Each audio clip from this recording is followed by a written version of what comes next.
to another episode of the Cash Talks Experience. I am here with the lovely writer, author, Miss Taya Renee. Let's give it up for her, y'all. Give it up for Miss Taya Renee. What's up, girl? What's up? I'm so excited to have you on the show. Thank you I'm so much. Excited. You all, I just want to let you know, Taya has written 2 amazing books that we are going to talk about today. And I'm so proud of you because I got an opportunity to scan these books. The titles of them are so beautiful. Thank you. Yeah, I love it. So the first one is I See You, right? The first one is a hello. Goodbye. Goodbye. Hello. Okay, so that's the first one. So Goodbye Toxic, Hello Love is the first one. And I love this one because this one is all about it's like a 52-week like self-help book for women, the strength, of overcoming is what it's all about, relationships and all of those things. And I love the fact that you put it together where they can journal in this book. So I absolutely love that. Thank you. Yes. The second book was I See You. Yes. Y'all, and I have to tell you about this book. It's all about talking about men and their resilience and being strong, the strength of them, and honoring them. Yeah, giving them their flowers. Yes. So I want to start with the first one. And so I want to know what inspired you to finally tell your story.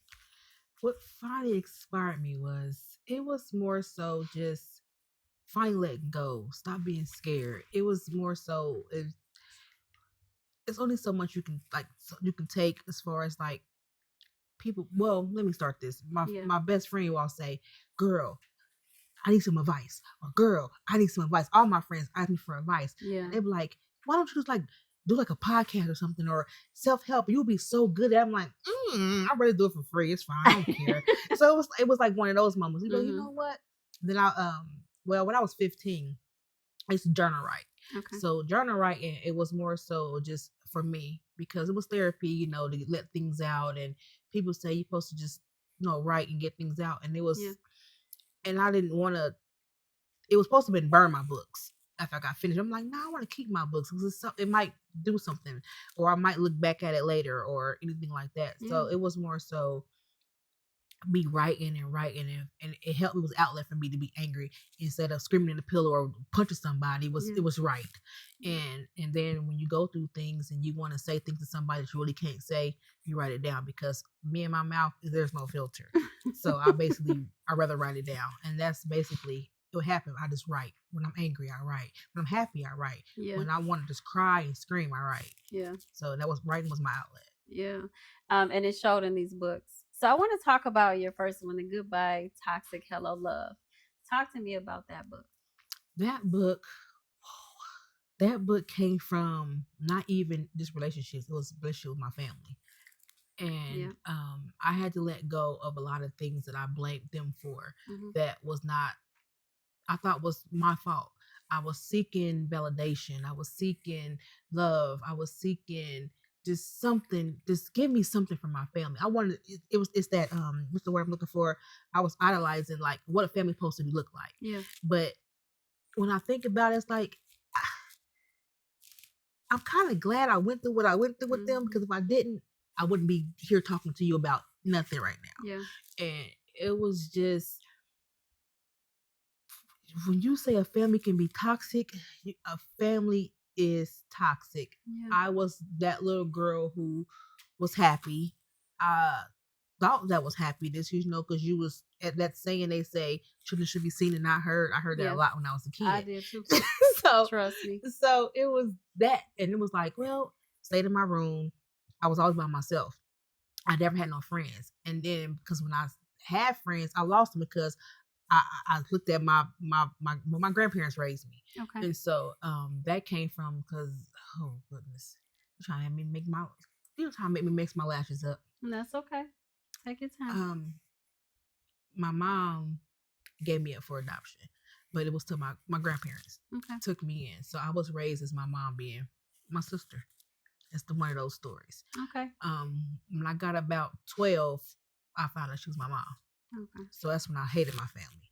I couldn't stand them because I felt like if y'all lie to me about this, like what else y'all lying to me about? So I didn't really know like the gist of everything. So the older I got to digging to see like why. But it was just I never got an answer, and all my 44 years of life, I still never got a straight answer from my mom to why things happened the way they did. Yeah. So I just wrote about it. I was angry about it. I lost friendships because I thought the way I saw people treat people in my family, that's how you're supposed to talk to people. Mm-hmm. That's how you're supposed to treat people. So, and I did that, and people didn't like me because I was raised to, like, I saw everybody else speaking their mind and saying what they wanted to say. So I can do it too. And people didn't like that. Yeah. So I was always that person, like, girl, nobody don't want to be around that. So I was by myself. Yeah. A lot. Did you ever get a chance to rebuild the relationship with your mom? Me and my mom relationship is off and on. Mm-hmm. It's when I mean off and on, I mean off and on. Like when I moved here, we had a big blow up. My first time talking to my mom from July 26, 24, which is last Saturday.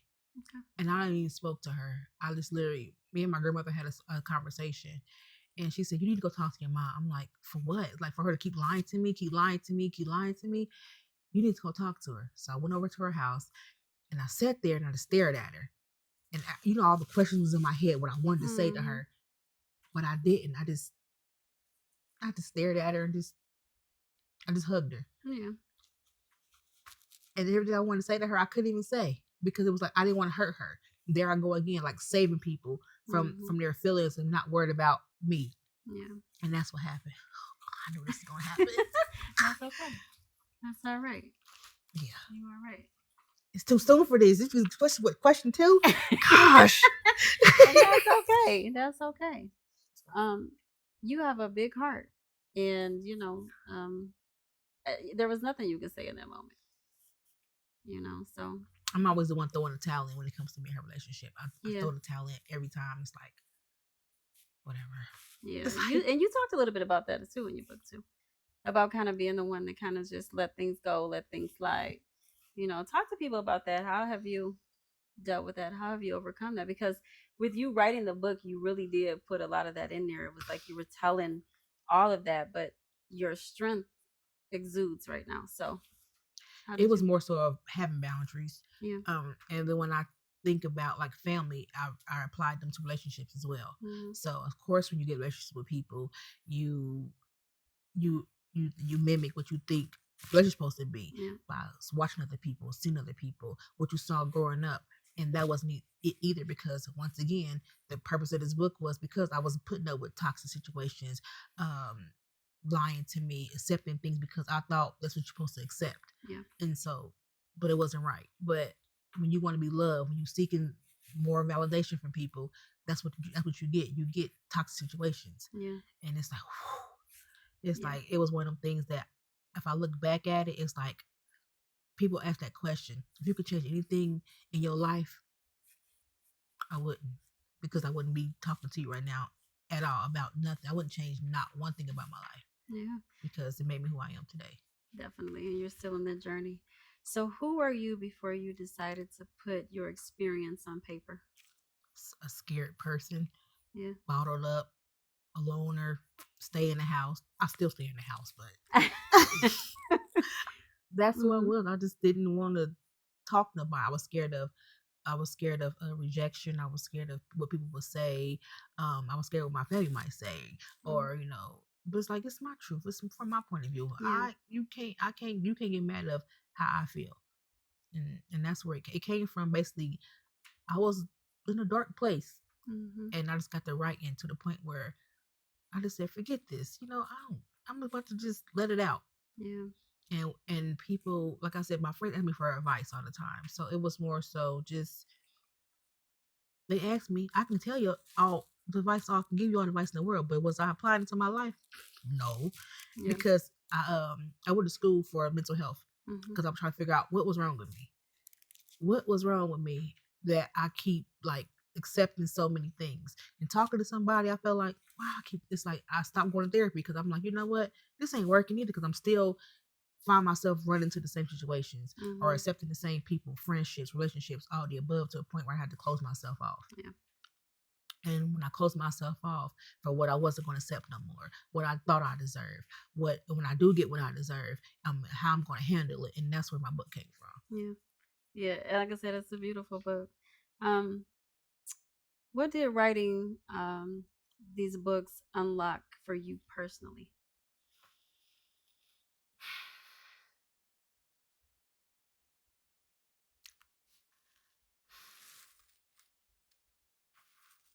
Mm-hmm. Take your time.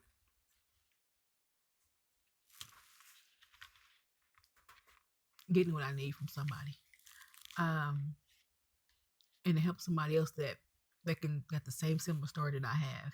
It was just to help them as well, because if you can't help, if you just help one person, I did my job. And it was just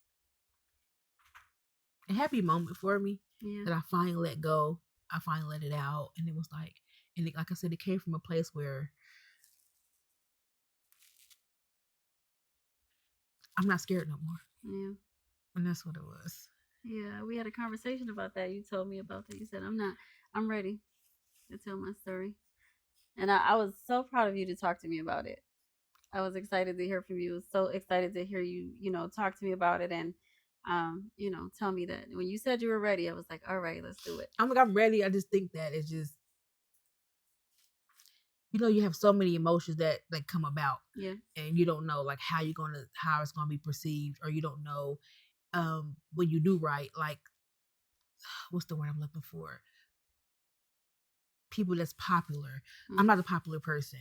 I'm not that person that everybody just knows. People know me, but people don't know me. And it's like I was scared of, if I write this book, if I put it out to the world, now what? And I seen that it was like, it got some attention, but it was not getting what I need, because once again, I just feel if I was this person, then I'm sure that I will get people will help me, or people will buy my book, or people will see me.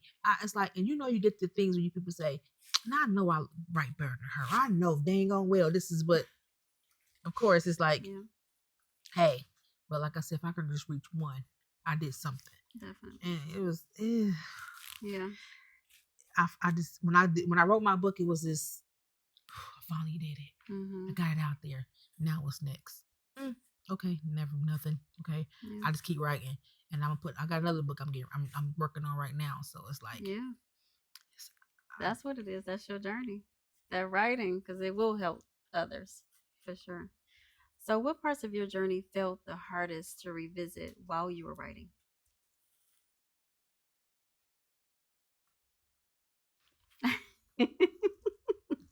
You just keep doing this to me. You just keep on doing this to me.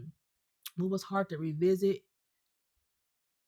Thinking about my family. It was because most of my book, believe it or not, it wasn't about a boyfriend. Yeah. Or it was really about my family and the red flags, and this and I like I said, you take stuff you learn from family and you bring it into relationships. Yeah. And when you bring it into relationships, it basically just, you mock like what you think is right. Yeah. And the hardest part of all this was just like really just letting go.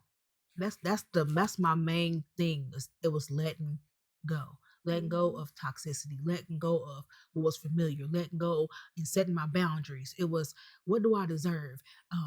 I know I'm this kind of woman. I know I'm strong. I know I'm this. I know I'm that. But it's like, but what now? Who really sees me? Like, and I feel like, well, my friend says, how can somebody see if you always in the house?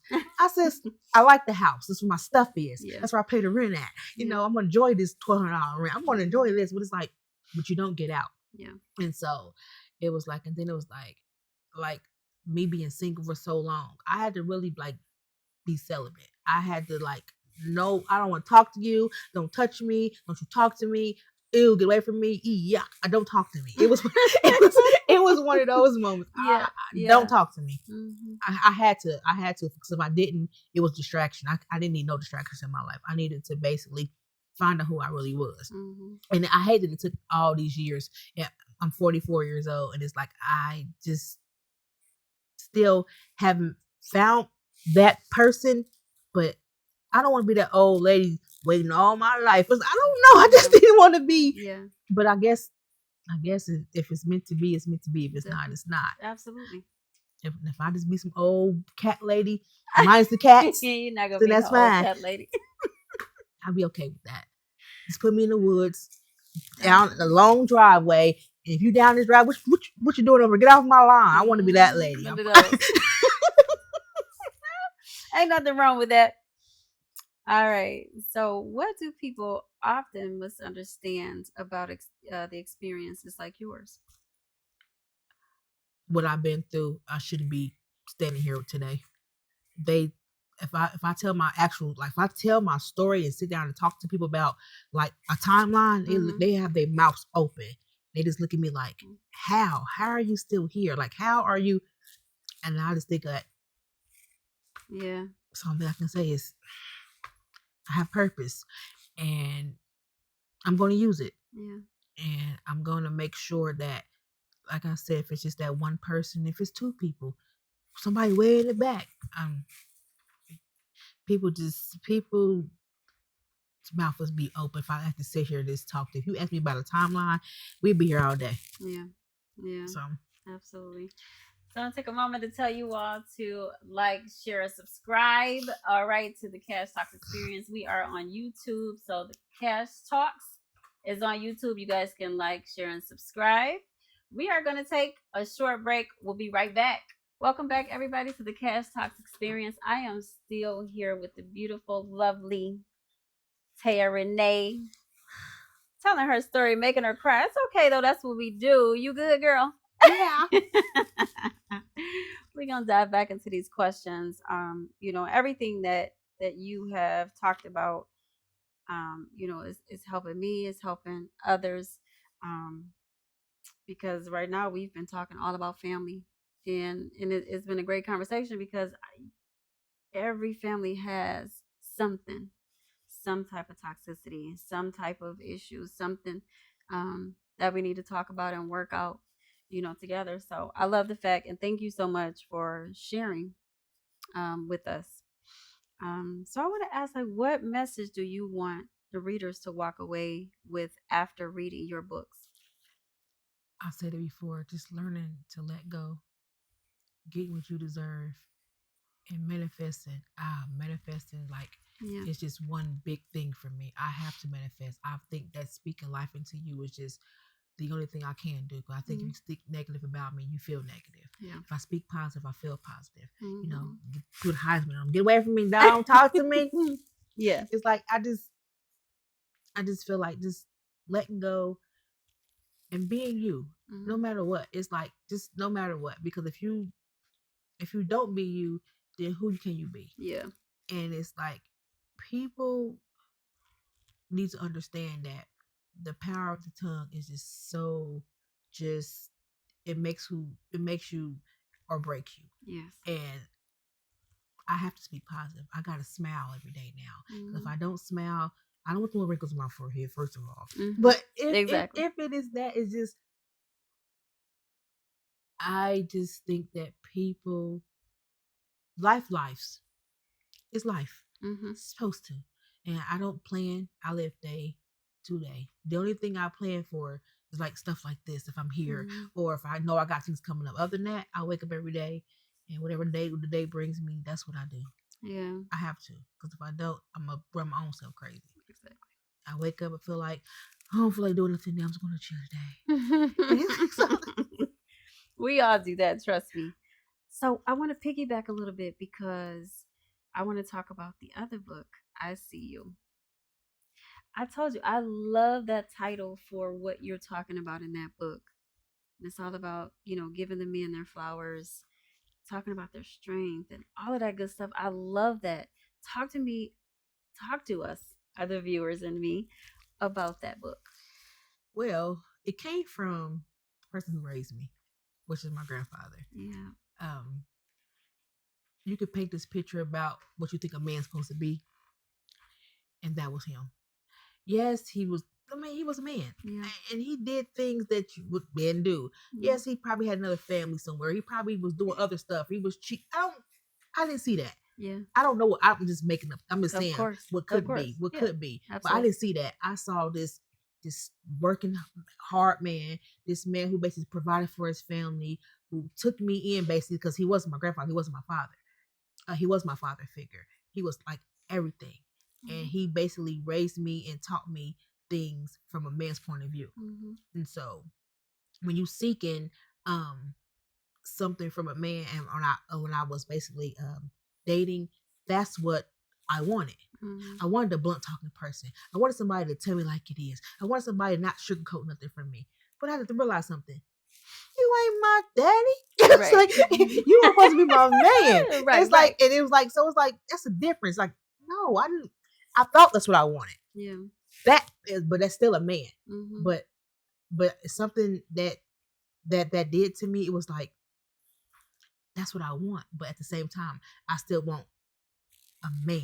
Yeah. And it was like, and when you see a man, it's like nobody talks about like what they man does for them or depreciation. It's always something negative. It's always what they're doing wrong. It's never what they're doing right. It's like you did this. And it's like, well, what did it's like sometimes I feel like, and it's like people say, well, you're a girl. You're not supposed to feel like that. Well, first of all, the issue to me is they always say, well, he did this and he did that. My thing is, but what did you do? Mm-hmm. And people say, you're not supposed to say that. Yes, I do, because you can't just put a blame on somebody and just say they did something. But it's like, and that's with anything, but what did you do to provoke anything? You had to do something. You weren't just this perfect person. Right. And that's what they think that this man's supposed to be perfect. And even with men and women, people are entitled to make mistakes. Yeah. People are entitled to mess up. But it's the constant in the messing up that's different. And then sometimes that's just who you are. And you can't take away who you are. And it's like, and I put emphasis on, especially for Black men, they get tarnished and put down so much. It's like, what are y'all doing to uplift them? Y'all talk about them so bad, and y'all say that they're supposed to be the stand-up guy, but y'all not making them a stand-up guy. If you always kind of constantly being negative about it, talking negative and putting them down. So it takes somebody like me to just like, you know what? I'm gonna give you your flowers. I think the first page I did that. Yeah, you did. I basically gave the men their flowers. You did, because it's like that's just what you're supposed to do. Yeah. And a lot of things I projected in that to if I was talking to somebody that was my man. I'm single. I'm single. She's single. Okay. But okay. But if I was talking to my man, that's what I would want to say to him. Yeah. And that's why I wrote it like that. Yeah. I love the caption. I love everything that you said in there about that too. It was so heartfelt, because you put in there honoring the strength, okay, and humanity of men, especially the Black man. And I love that.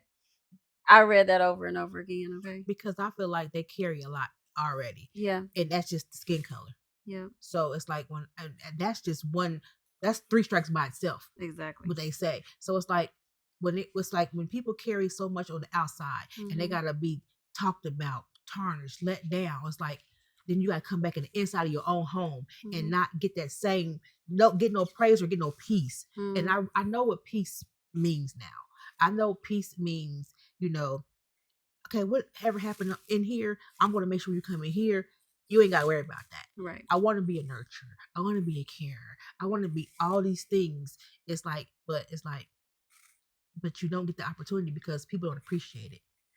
And that's men too. They don't appreciate it. But that's only because they've been like just like beat up so much with words. It's like, what do you do? And how do you help somebody or fix somebody who don't believe nothing you say because, oh, you just the same. Oh, you like everybody else. Well, I can show you better than I can tell you. And you put the action towards words, but it's like, it's like the actions are there, but it's like, do you see it?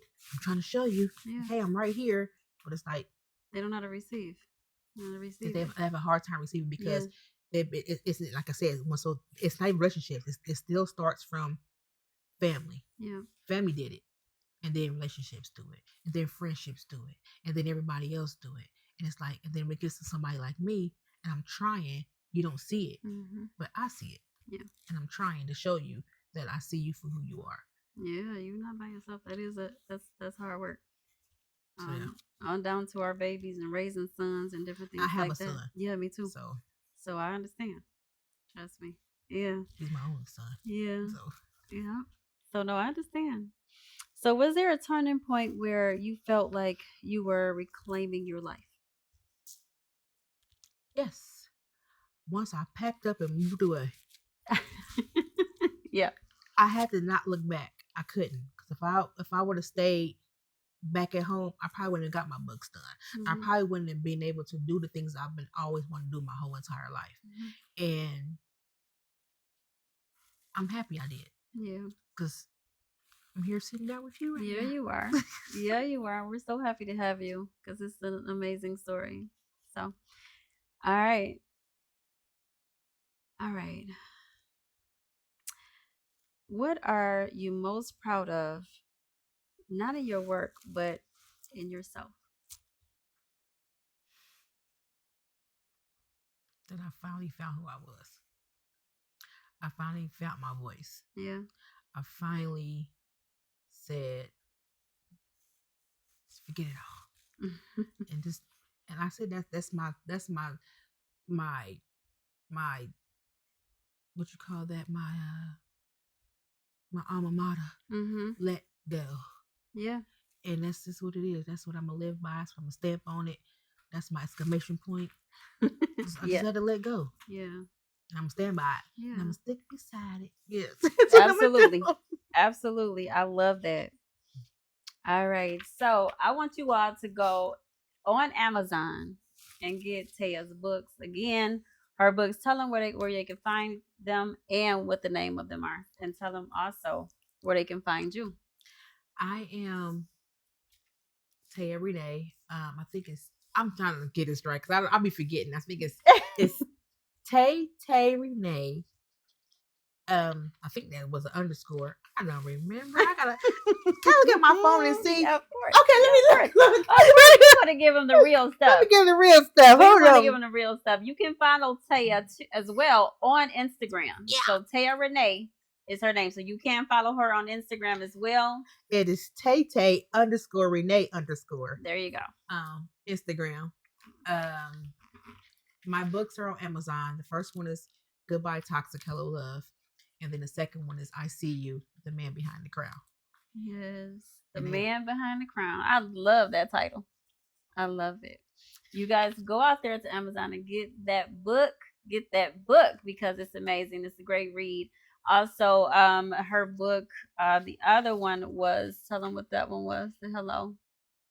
Goodbye Toxic, Hello Love. Yep. That one. See you. So that one right there, I want the ladies to grab that one. Everybody should grab it, to be honest, because people it's all about journaling. Me that on Facebook. They was like, "Is it for men or is it for women?" It's for women, but men can read it too. Just take out the because I actually didn't say her. Yeah. I actually just put. I was talking. I was the one talking. Yes, but just put in third person. Yeah, because it's what I'm not going to put up with, what I deserve, what I'm manifesting. What's the outcome of all this? It was I, and this. It wasn't never he, she. It was just me talking. Yeah. But it was just. But I wanted somebody to just put into your own thing. It's a pink book, but hey, it's okay. It's okay. It's all right because it was something I wanted to be soft. Yeah. Because I want to be soft. I'm tired of being. I'm tired of being like all the time. I want to be soft, but it's like. Yeah. Yeah, absolutely. I mean, it's a journal too, so it's a 52-week journal. It's 52 weeks. You can journal in this book, and I love that you're able to journal in it, get some inspiration. It's all things good. So basically, it's the beginning of it is letting go, of course, and saying goodbye, and basically clearing space. And then the second part is like being a Proverbs 31 woman, like that the virtueness of people, and then manifestation, they get what you deserve, and then it breaks down like that because, and then each breakdown is it's my section part 1, and of course is the journal, right? It's affirmations too. I put affirmations in there. Yeah, you did. About and they all made up by me, of course. Yes. They're pertaining to each part. Affirmations to what you read weekly, because it's like it's that inspiration to like what you can do and what you can get through, because it's like if I can do it, and if I sat down like I told you before and told my whole entire story, just actually sat down and did that, we can do that another time if you want to. Absolutely. But you be looking at me with a wide mouth open. Yeah. But yeah, it's just journaling. It basically came from therapy. Yeah. So I added that in there. So I don't want to make this book feel like it's therapeutic. I don't want to feel like no therapist. I want to feel like, and not even self-helping. I wanted to make it still feel like you can read this. It doesn't gotta be weekly. You can just keep reading if you want to. It don't have to be weekly, but it's there for just in case you want to pick up every weekend for an assignment. I'm now working on like cards, like little conversation starter cards. I'm working on those now to the affirmation stuff on it, and questions, like a little game. I'm working on those now. Look at you creating those as well as now, and I'm writing my third book. It's like 2 books in one. She is on her third book. Okay, look at the journey. So proud of you. So proud of you. Give it up for Taya, y'all. I'm so proud of her. So happy that you came on the show. Before we go, I have to give you all a quote of the day, okay? So my quote is, the only limits to our realization of tomorrow will be our doubts of today. That is by Franklin Roosevelt. I had to let y'all know that. Never doubt yourself. Never doubt yourself. Again, go and follow us on YouTube, the CA HTALK Experience. And of course, Miss Taya Renee, go out to Amazon and get the book. Okay, get those books. She has the 2 books. Go and grab those. We are going to wrap up the show. Thank you, Taya. Thank you so much for coming on the show. I'm glad you didn't make me boo-hoo cry because I was getting ready to. Y'all know I'll make her cry. I was holding back my tears so bad. I'm glad you didn't ask them questions I thought you was gonna ask. I was oh Lord. Listen. Oh Lord. We're gonna have another show. We have another show. We're gonna have another show because I definitely want you to come back. With you writing a third book, I definitely want you to come back on the show. So we're gonna bring you back for sure. It's one of them sandal slappers. No, listen. What's going down? She coming back. So y'all have a good night. Again, thank you for coming and visiting CA HTALK, of course. You all have a good night. We're signing out.